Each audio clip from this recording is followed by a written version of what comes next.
Okay, y'all, it is time to get back to books, okay?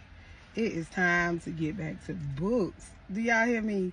When I say I've been on this in here internet and been getting triggered and triggered and triggered. So it is time to get back into this in here book. And the book that I finna that I'm coming to you today with is another one. It is another one. Miss Asia. Girl, you do not miss this. You do not miss. I'm going to try to do this book review without putting my business in the streets. Because, baby, when I tell you I can relate to this book. Love ain't always enough, and that is the God honest truth. Y'all know how I like to do these books and incorporate them with real life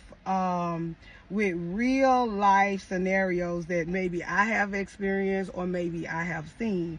And it was some parts in this book that make you think. The one thing I want to say, y'all know how when y'all first get in y'all know how when you first get in a relationship and everything is just grand. Like, sometimes we can be so happy, we can be so in love, we can be so enamored with this man,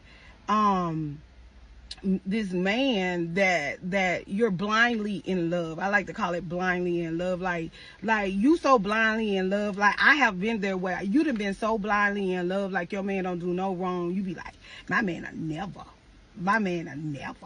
Like, my man will never. And then you just walking and you minding your business, then boom, that nigga did. This is this book.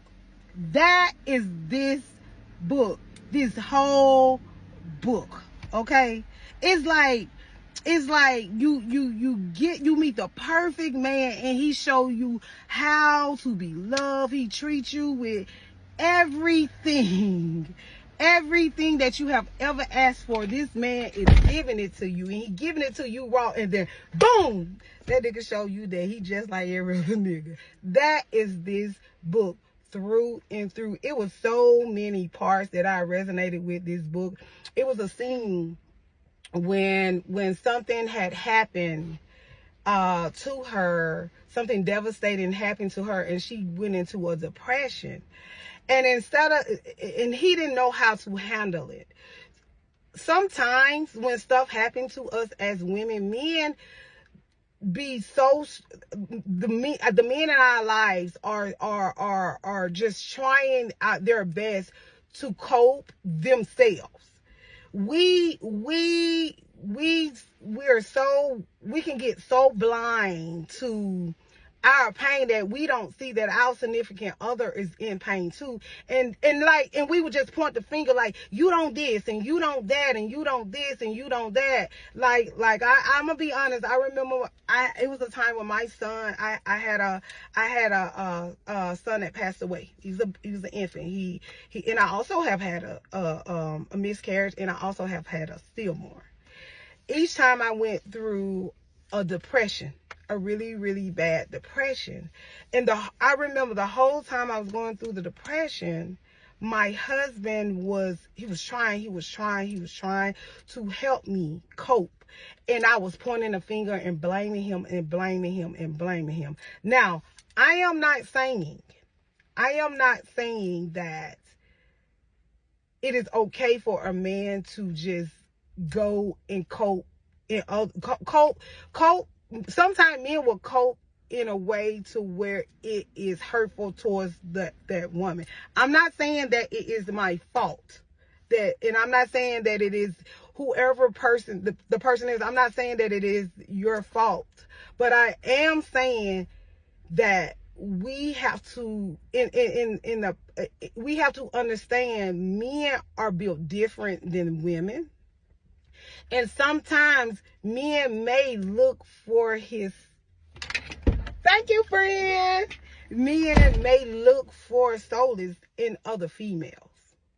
Now, it ain't your fault, but I'm just saying, sometimes that it happens. It can happen. And something that had happened to one of the females in this book. It was, let me go back because I don't want to get her name wrong. One of the females in this book, Amore,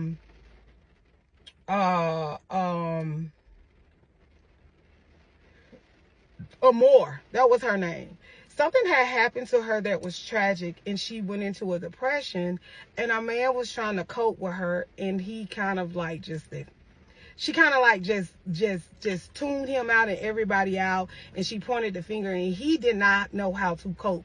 So he did something he had no business. You get what I'm saying? And another thing, the other couple. Sometimes men can being in a relationship with an alpha male, a man's man, is very hard. Everybody wants a man's man. Everybody wants an alpha male until it's time to be with an alpha male.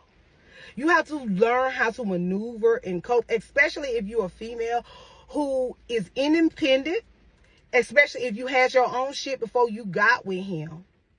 And then, like, sometimes alpha males, what attracted them to you strong, you headstrong, you independent, you got your own shit, you got your own money, you got you make your own money, you're a working mom, you doing everything. The same thing that would attract a man to you would be the same thing would break y'all up. It would be the same thing that would cause problems in your relationship.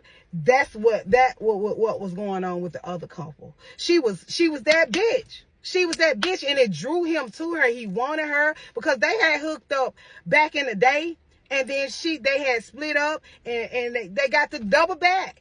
And he was like, I'm not letting her go. I'm gonna jump on her. But he's so damn headstrong. He's so much of a man. He don't see he got a boss. And he trying to take his boss. He's his boss of a beautiful woman. He trying to put her in a damn box. And he don't realize he pushing her away.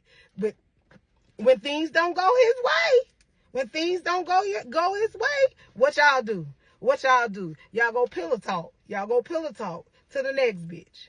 And then it started to trickle down. It starts to trickle, and the fairy tale starts to end, and that is when the relationship begins.